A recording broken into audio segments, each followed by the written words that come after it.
하나님 말씀 함께 보시겠습니다. 마태복음 11장 2절부터 11절 그리고 12장 1절부터 12절까지 말씀입니다. 하나님 말씀은 마태복음 11장 2절부터 11절 그리고 12장 1절부터 12절까지 말씀입니다. 마태복음 11장 말씀부터 먼저 한 절씩 교독하시겠습니다. 제가 먼저 읽겠습니다. 요한이 옥에서 그리스도께서 하신 일을 듣고 제자들을 보내어 예수께 여짜오되 오실 그이가 당신이 오니까 우리가 다른 일을 기다리오리이까. 예수께서 대답하여 이르시되 너희가 가서 듣고 보는 것을 요한에게 알리되 맹인이 보며 못 걷는 사람이 걸으며 나병 환자가 깨끗함을 받으며 못 듣는 자가 들으며 죽은 자가 살아나며 가난한 자에게 복음이 전파된다 하라. 누구든지 나로 말미암아 실족하지 아니하는 자는 복이 있도다 하시니라. 그들이 떠나매 예수께서 그들에게 요한에 대하여 말씀하시되 너희가 무엇을 보려고 광야에 나갔더냐? 바람에 흔들리는 갈대냐? 그러면 너희가 무엇을 보려고 나갔더냐? 부드러운 옷 입은 사람이냐? 부드러운 옷을 입은 사람들은 왕궁에 있느니라. 그러면 너희가 어찌하여 나갔더냐? 선지자를 보기 위함이었더냐? 옳다. 내가 너희에게 이르노니 선지자보다 더 나은 자니라. 기록된 바 보라 내가 내 사자를 내 앞에 보내노니 그가 내 길을 내 앞에 준비하리라 하신 것이 이 사람에 대한 말씀이니라. 내가 진실로 너에게 말하노니 여자가 난 자 중에 세례 요한보다 큰 이가 일어남이 없도다. 그러나 천국에서는 극히 작은 자라도 그보다 크니라. 아멘. 거기까지 읽고 12장 말씀도 한 절씩 교독하시겠습니다. 12장 1절부터 12절까지 말씀을 한 절씩 교독하시겠습니다. 제가 먼저 읽겠습니다. 그때 예수께서 안식일에 밀밭 사이로 가실새 제자들이 시장하여 이삭을 잘라 먹으니 바리새인들이 보고 예수께 말하되 보시오 당신의 제자들이 안식일에 하지 못할 일을 하나이다. 예수께서 이르시되 다윗이 자기와 그 함께한 자들이 시장할 때 한 일을 읽지 못하였느냐? 그가 하나님의 전에 들어가서 제사장 외에는 자기나 그 함께한 자들이 먹어서는 안 되는 진설병을 먹지 아니하였느냐? 또 안식일에 제사장들이 성전 안에서 안식을 범하여도 죄가 없음을 너희가 율법에서 읽지 못하였느냐? 내가 너희에게 이르노니 성전보다 더 큰 이가 여기 있느니라. 나는 자비를 원하고 제사를 원하지 아니하노라 하신 뜻을 너희가 알았더라면 무죄한 자를 정죄하지 아니하였으리라.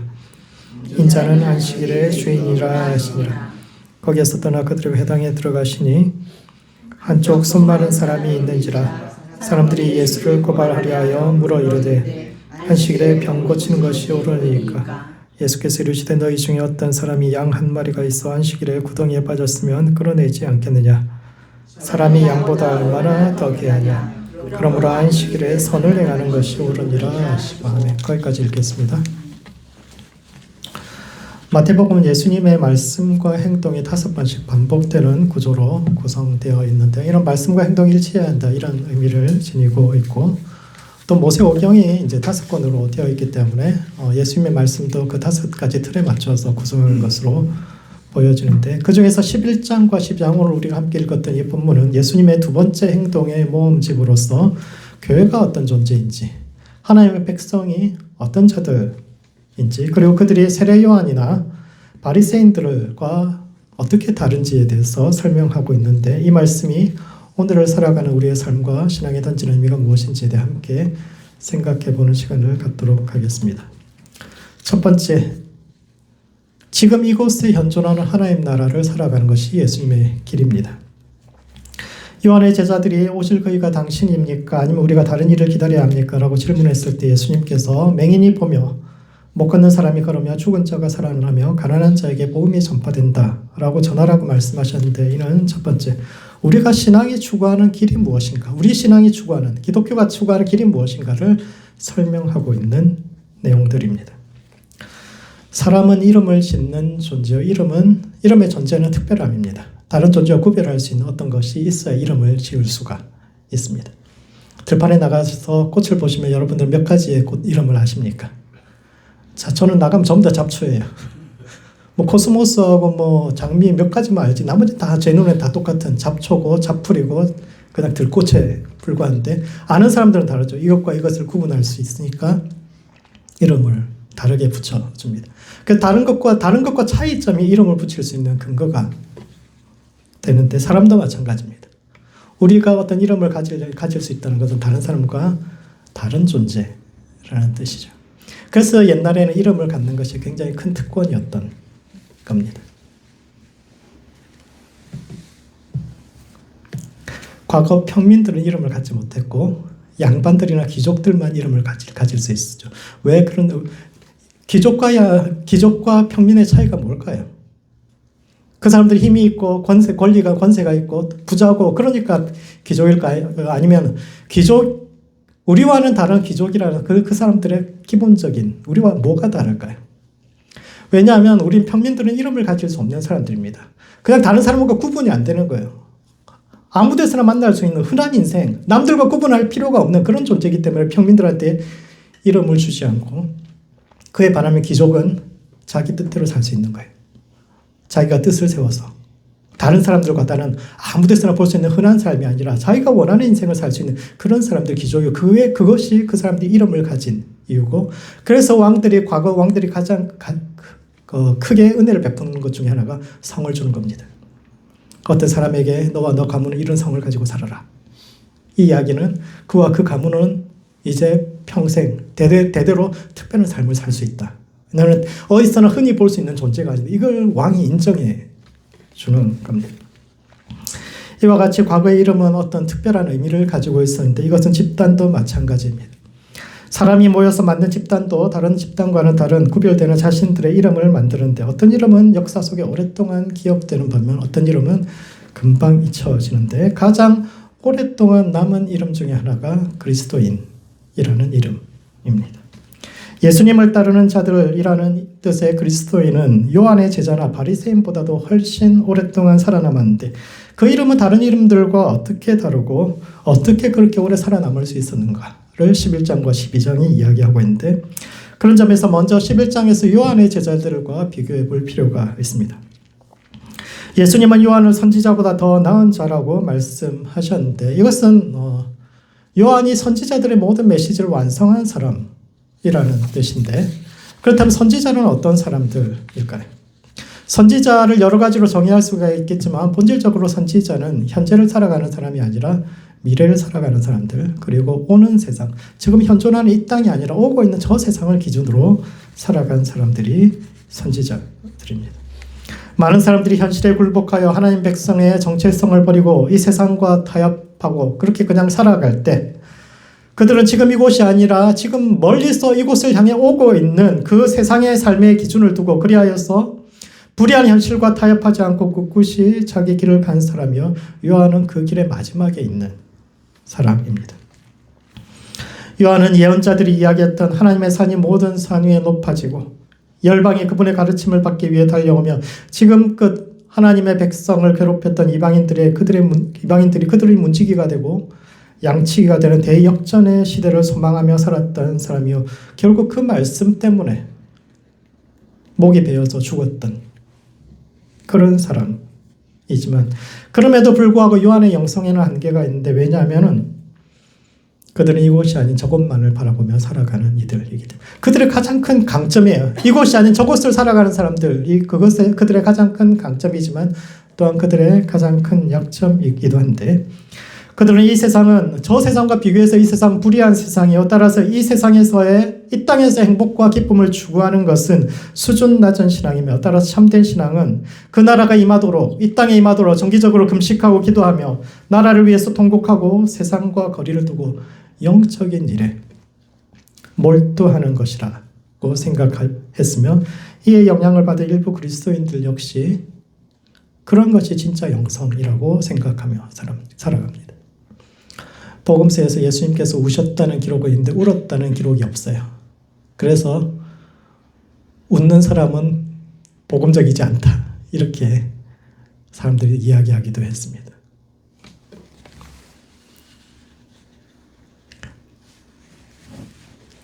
참된 신앙은 늘 진지하고 슬퍼하고 그런 것이 진짜 신앙이다 생각을 했는데 예수님은 이런 신앙을 뛰어넘어야 한다라고 이야기하고 있습니다. 두 번째, 그래서 우리는 지금 여기에 현존하는 하나님 나라를 살아야 합니다.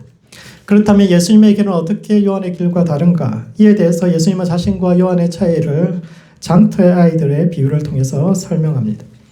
장터에서 아이들이 친구를 향해서 우리가 너희를 위하여 피리를 불어도 춤추지 않고 슬피 울어도 가슴을 치지 않는다라고 이야기했는데, 이것이 당시 사람들이 예수님과 요한의 차이를 이야기하던 구절입니다. 이것은 아이들이 장터에서 즐겨 하던 놀이를 빗댄 것인데, 애들이 주로 이제 어른들이 흉내를 내면서 길에서 놀게 되는데, 그 아이들이 가장 좋아하는 놀이가 이제 결혼식과 장례식 놀이입니다.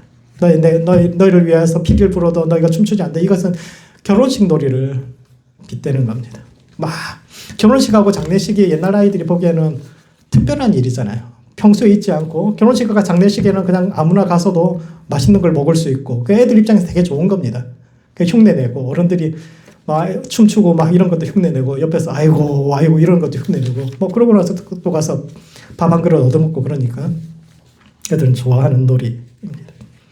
결혼식은 인생에서 가장 행복한 순간이고, 장례식은 가장 슬픈 순간인데, 요한의 신앙은 장례식의 신앙이고 예수님의 신앙은 결혼식의 신앙이며, 그래서 사람들이 이 둘의 신앙을 비교하면서 요한의 신앙이 더 높다라고 당대 사람들이 생각을 한 겁니다. 왜냐하면 그 시대 사람들은 고난당하는 신앙이 진짜 신앙이라고 생각했기 때문입니다. 고대 사람들은 사람이 영과 육으로 이루어져 있는데 영이 살아나기 위해서는 육을 괴롭혀야 한다는 생각을 가지고 있어서 요한처럼 낙타토롯을 입고 메뚜기와 석청을 먹으며 배고픔을 참고 지내는 그런 것이 진짜 영성이다 생각했지만, 예수님은 오히려 세리와 죄인의 친구라고 불리는 것을 두려워하지 않으셨는데, 왜냐하면 결혼식과 예수님의 영성은 결혼식과 장례식 모두를 포괄하는 신앙, 즉 인생의 기쁨과 슬픔의 모든 순간에 하나님이 지금 여기 우리와 함께 하고 계시다라는 그것을 고백하는 것이 바로 예수님의 신앙이기 때문입니다. 그런 점에서 예수님은 우리에게 너무 영적이지 말 것을 요구합니다.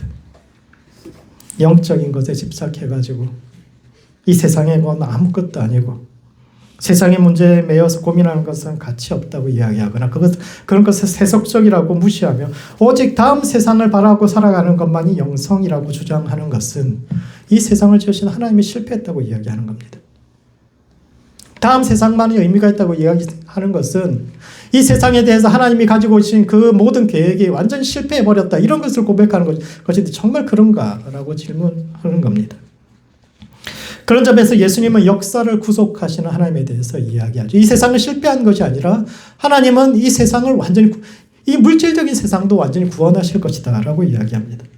하나님 나라는 내세 저곳에서만 이루어지는 것이 아니라 저곳에서 출발하여 이곳에서 마침내 이 영적인 세계가 아니라 이 물질적인 세계의 하나님 나라가 완성될 것이며, 즉 이 물질적인 세상과 현실의 고통 속에서도 우리 삶이 변하여 하나님과 함께하고, 그것이 진짜 구원이고 진짜 영성이라고 이야기하며, 그런 점에서 참된 영성은 우리의 눈이 떠지는 것입니다. 예수님은 요한의 제자들에게 너희가 본 것을 전하라고 말씀하셨는데, 먼저 맹인이 눈을 뜨는 것을 이야기합니다. 예수님께서 이 땅에 오셔서 당신의 백성에게 하신 첫 번째 일이 우리의 눈을 띄워주는 것입니다. 이것은 육체적인 치유에 관한 이야기가 아니라 지금도 예수님께서 하고 계신 일이며, 영적인 눈이 감겨서 늘 눈앞의 현실만 바라보며 그것이 전부인 줄 알고 사는 사람들에게 눈을 들어서 다가오는 하나님 나라를 보여주시고, 그리하여 주저앉아 있던 무릎을 일으켜 다시 걷게 하시며 이를 통해 우리가 버림받지 않은 이들임을 이야기합니다. 예수님은 나병 환자를 깨끗하게 하고 죽은 자를 살리셨는데, 이것은 스스로를 부정한, 나는 나병 환자와 같다라고 생각하는 사람들, 나는 부정한 존재다, 나는 하나님께 저주받아서 이렇게 어려운 인생을 살고 있는 것이다 라고 생각하는 사람들이 그렇지 않다라고 이야기하시는 겁니다. 하나님은 모든 부정을 정결케 하실 수 있는 분이요, 죽어서 가는 그 나라만이 아니라 지금 이곳에서도 우리를 치유하시는 분이며 우리를 깨끗하고 정결케 하여 현재 우리가 겪고 있는 이 고통이 우리가 죄를 지어서 부정해져서 겪는 고통이 아니라 단지 우리가 광야를 지나가는 중이며 이 어려움을 지나서 마침내 약속의 땅에서 우리를 완전히 회복시키실 것에 대한 약속을 주시며, 그리하여 마침내 가난한 자들이 스스로 복음을 전하게 됩니다. 예수님께서 말씀하신 6가지의 마지막이 가난한 자가 스스로 복음을 전하게 되는 것인데 이것은 우리를 역사의 주인공과 인생의 주인공으로 세워주시겠다는 말씀입니다. 그 시대의 가난한 사람들은 하나님께 저주받은 사람들이요. 세상의 중심에서 밀려나 변방으로 밀려난 그런 사람들인데 예수님의 복음의 사역의 최종적인 결과는 그렇게 밀려났던 사람들이 사실은 하나님께서 세우시는 역사의 주인공, 자기 삶의 주인공, 우리는 엑스트라나 지나가는 어떤 행인 1, 2, 3이 아니라 하나님께서 각자 자신의 인생의 주인공 되도록 부르신 역사의 주역이라는 것을 이야기하고 있는데, 자기 삶의 주인이 되어야 합니다. 남들과는 다른 자기 자신만의 이름을 만들어 가야 하며 또한 행복한 신앙생활을 해야 합니다. 기독교 신앙의 요한의 제자들과 차이 나는 기독교 신앙의 가장 중요한 특징은 기쁨과 행복의 축제의 영성입니다. 우리의 신앙은 오는 나라를 기다리기만 하는 것이 아니라 지금 이곳에 이미 와 계신 하나님을 기뻐하는 신앙입니다. 이것은 우리의 인생이 잘 풀리고 행복한 순간에 하는 일 다 잘 되고 자식들 다 잘 되고 그래서 기쁜 일이 많아서 행복해지는 것이 아니라 우리 삶의 기쁨뿐만 아니라 절망의 순간과 고통의 순간에도 그럼에도 불구하고 하나님께서 우리와 함께 계시다라는 것을 알아서 결혼식과 장례식 모두의 순간에 그곳에 계신 하나님으로 인하여 함께 기뻐하는 신앙인데 이와 같이 하늘로부터 오는 참된 기쁨이 넘치는 모든 성도들 되시기 바랍니다. 두 번째, 사람이 중심이 되는 신앙생활을 해야 합니다. 그때 예수님의 제자들이 안식일에 밀밭을 지나가다가 시장하여 이삭을 잘라 먹었을 때 그리고 손 마른 사람을 치유한 일 때문에 바리새인들의 공격을 받았는데 이는 첫 번째, 사람이 곧 하나님의 형상이요 우리 곁에 있는 약한 자를 섬기는 것이 곧 하나님을 섬기는 길입니다. 바리새인들은 어떤 사람들이고 그들로 대표되는 유대의 전통신앙은 어떤 것일까요? 바리새라는 말은 구별되었다라는 뜻입니다. 하나님께서 세상으로부터 특별히 구별하고 분리해낸 특별한 사람들, 즉 택한 백성 선민이라는 뜻을 가지고 있는데 이것은 기존의 선민은 더 이상 선민이 아니다라는 생각도 내포하고 있습니다. 과거에는 하나님의 아브라함과 이삭과 야곱의 자손이면 모두 다 우리가 하나님 이스라엘 백성이고 택한 백성이었다라고 생각했지만 지금은 더 이상 아니다라는 이야기이죠. 그들은 모두 타락해서 세상과 비슷한 존재가 되어버렸고 그래서 새롭게 스스로를 구별해낸 이 시대의 새로운 하나님의 백성의 이름이 곧 바리새인, 택한 백성, 구별된 사람들, 자기들이고 그들의 특징은 하나님의 말씀에 지극히 충실하다는 것입니다.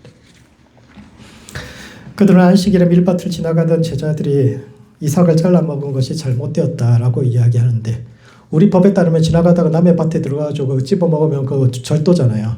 그런데 이스라엘 법에서는 절도가 아닙니다. 이건 이스라엘 율법에서는 가난한 사람이 배고픔을 면하기 위해서 도구를 사용하지 않고 손으로 훑어서 그 자리에서 먹고 가는 건 그건 죄가 아니에요. 그것은 가난한 자들의 권리입니다. 어떻게든 살아야 될 거 아니에요. 너무너무 가난해서 곧 죽을 지경인데 그런 사람이 도구 사용하지 않고 그 자리에서 먹고 가는 거 그건 최소한의 인권에 속하는 부분이요. 바리새인들도 이를 인정하지만 문제는 제자들이 이 일을 한 날이 안식일이기 때문에 문제가 되는 겁니다. 안식일에는 노동을 해서는 안 되기 때문에 그래서 제자들이 율법을 어긴 것이다 라고 주장합니다. 그들은 배가 고파서 어쩔 수 없었다는 제자들의 주장을 일축하는데 왜냐하면 바리새인들은 굶어 죽어도 절대 그런 일을 하지 않기 때문입니다. 바리새인들을 우리가 생각할 때 굉장히 나쁜 사람들, 굉장히 위선자들 이렇게 생각하는데 그렇지 않습니다. 바리새인들은 진짜 원칙주의자들이 굶어 죽으면 죽었지. 절대 안식일에 일하지 않고 진짜 선민 같은 사람들. 오늘날 우리 기준으로 봐도 너무너무 괜찮은 사람들입니다. 그들은 타인에게만 엄격한 잣대를 들이대고 자신에게는 관대한 이들이 아니라 그들 자신이 배가 고파서 굶어 죽는 한이 있어도 안식일에는 불을 피우지 않는 원칙주의자들이요. 말씀을 지키기 위해서는 무릎 꿇고 사는지 서서 죽는 길을 택하는 믿음의 용사들이지만 예수님은 그럼에도 불구하고 그들의 신앙에도 문제가 있다고 생각하셨는데 왜냐하면 그들의 신앙은 사람을 틀에 집어넣는 신앙이요. 그들은 말씀이 주어진 상황, 즉 상황과 컨텍스트에 대해서는 무지한 사람들이기 때문입니다. 바리새인들이 가장 좋아하는 것이 율법, 즉 모세의 오경인데 모세 오경의 컨텍스트, 상황은 광야입니다. 그리고 광야는 모두가 평등하고 또 하늘에서 매일의 만나가 내리던 곳입니다. 광야는 모두가 가난하고 힘들었지만 하나님께서 구름 기둥과 불 기둥으로 백성들을 보호하시던 시절이요. 매일의 만나와 메추라기가 내렸기 때문에 율법을 따라 사는 것이 어렵지 않은 시절입니다. 하나님께서 지킬 수 없는 율법을 말씀하신 것이 아니라 지킬 수 있게 하신 거예요. 안식일을 지키려면 어떻게 해야 됩니까? 안식일에 일하지 않고도 먹고 살 수 있어야 돼요. 하나님께서 매일의 만나를 내려주셨기 때문에 광야에서 안식을 지키는 게 당연한 겁니다. 그 지키지 않는 사람이 이상한 사람이고 나쁜 사람이죠. 하나님께서 모든 것을 다 지켜주심에도 불구하고 그 지키지 않는 사람, 욕심내는 사람, 그 사람이 나쁜 사람이죠. 그런데 가나안 땅에 들어온 이후로는 모든 것이 달라집니다.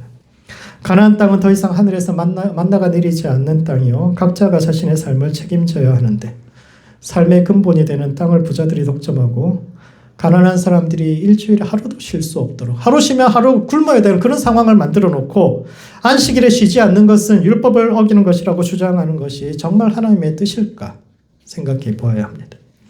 안식일법은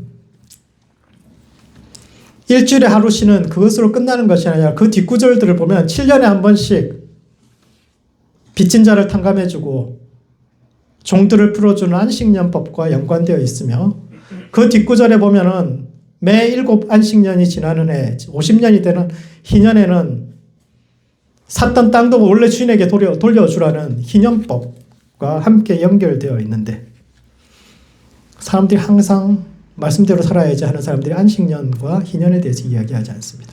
왜 안식일을 지키지 않아? 이 이야기를 하는데 그들 자신이 안식일보다 더 중요한 안식년과 희년법은 지키지 않으면서 가벼운 안식일법이나 사소한 정결례를 지키지 않는 사람들을 하나님으로부터 버림받은 이들이요 나아가 그런 이들을 치유한 예수님마저 하나님의 적으로 규정하는데 이것이 정말 옳은 일일까?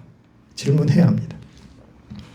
하나님의 뜻은 텍스트, 말씀에만 존재하는 것이 아니라 말씀과 상황 사이의 대화에서 나오는데 광야와 가나안 땅이라는 그 상황의 차이를 무시하고 말씀에 근거하여 말씀을 지키지 않는 가난한 이들이 저주받았으며 자기들은 잘나서 하나님께서 말씀을 지킬 수 있는 그런 경제적 상황을 주신 것이라고 자화자찬하기 시작할 때 하나님의 말씀은 무엇보다도 폭력적으로 사람들에게 다가올 수 있는데 그런 점에서 사람을 중심에 둔 신앙생활을 해야 합니다. 신앙의 본질은 하나님을 섬기는 것인데 이것은 경전에 쓰여진 문자를 그대로 섬기는 것이 아니라 우리 곁에 있는 약한 사람들을 섬기는 것입니다. 사람이 곧 하나님의 형상이요 그들 안에 심겨진 가능성과 빛이 싹을 틔우고 자랄 수 있도록 돕는 역할을 해야 하는 것이 율법인데 주객이 전도되어서 사람을 말씀에 끼워 맞추고 이에 맞지 않는 사람들을 비난하고 정죄하며 하나님의 적으로 규정하는 잘못된 바리새적 신앙을 주의해야 합니다. 마지막으로 끊임없이 스스로를 개혁하여 새로운 자기 이름을 만들어 가야 합니다. 11장과 12장은 예수님의 두 번째 행동의 모험인데 그 결론이 누가 예수님의 가족인가? 라는 질문입니다.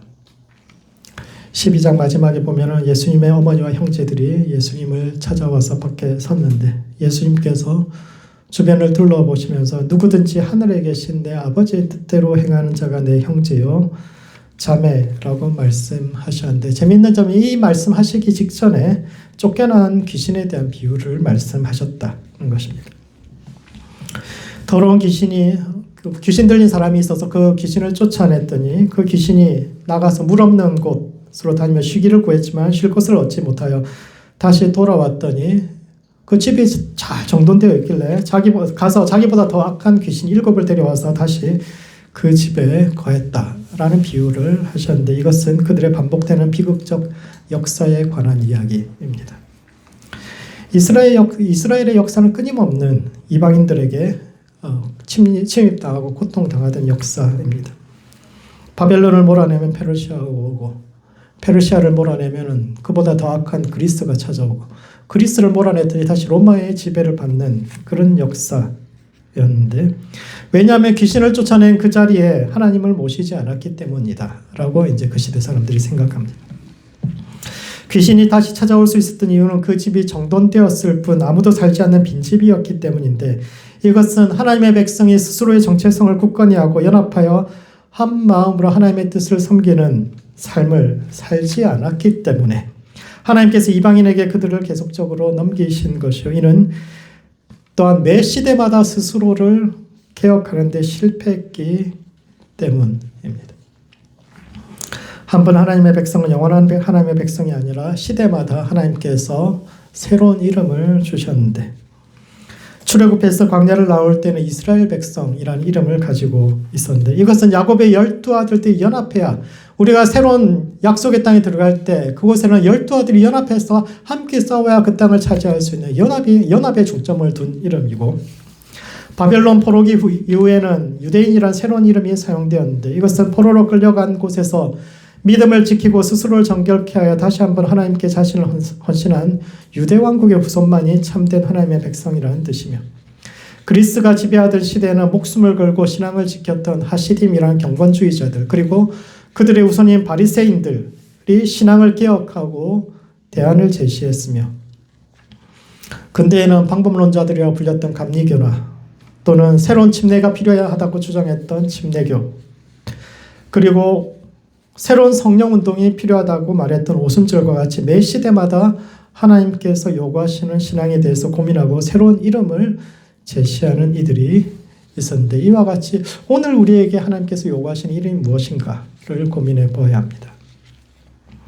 조선시대 선비들은 부모로부터 물려받은 하나의 이름만이 아니라 삶의 중요한 전환점마다 그 깨달음을 요약해서 호와 자라는 새로운 이름을 지어서 스스로 새로운 삶을 살고 또 새로운 존재가 되었는데 이와 같이 교회도 매 시대마다 새롭게 응답하는 새 이름과 새 공동체가 필요한데 그러므로 새로운 이름을 고민하는 성도들 되시기 바랍니다.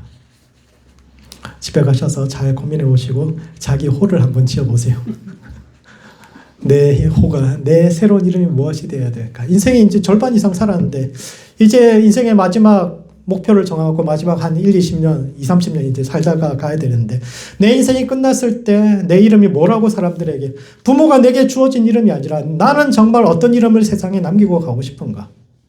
내 삶의 목적과 내 삶이 이 땅에 남기고 가야 할 이름이 무엇인가? 자기 이름을 고민해야 합니다. 하나님께서 내 삶에 주신 새로운 이름이 무엇인지 고민하며 또한 이 시대에 우리는 또한 믿는 자들로서 이 시대 하나님과 세상이 요구하는 참된 신앙의 길이 무엇인가를 고민하되 사람을 중심에 두고 신앙생활하는 모든 성도들 되시기 바랍니다. 말씀을 정리하겠습니다. 마태복음 11장과 12장은 예수님의 두 번째 행동의 모험집이요 교회가 어떤 존재인지를 이야기하는데 첫 번째, 지금 이곳에 존재하는 하나님 나라를 살아야 합니다. 예수님의 길은 다가오는 하나님 나라를 기다리는 요한의 길을 넘어서서 지금 이곳에 계신 하나님 나라, 즉 삶의 기쁨과 슬픔의 모든 순간에 우리와 함께 하시는 그 하나님 나라를 즐거워하는 축제의 삶을 살아가는 것인데 이와 같이 하늘로부터 오는 기쁨으로 충만한 성도들 되시기 바랍니다. 두 번째, 사람이 중심이 되는 신앙생활을 해야 합니다.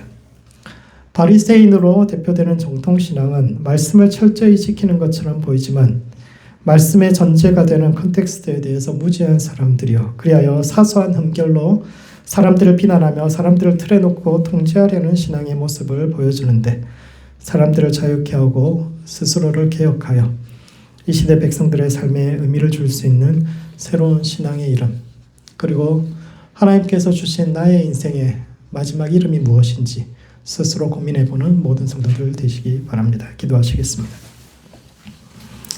기도하실 때는 먼저 지금 이곳에 존재하는 하나님 나라를 살아가는 성도 될 수 있도록 자기 자신을 위해서 기도합시다. 우리의 영적 눈을 띄워주시고 주저앉아 있는 무릎을 일으키시며 부정함을 정결케 하여 자기 인생의 주인으로 거듭나는 성도 될 수 있도록 자신을 위해서 기도하시고 두 번째는 사람이 중심이 되어 신앙생활하는 성도 될 수 있도록 서로를 위해서 기도합시다. 사람을 수단이 아닌 목적으로 대하는 교회 바른 진리와 이름을 찾아가는 성도와 교회 될 수 있도록 서로를 위해서, 교회를 위해서 함께 기도하시겠습니다.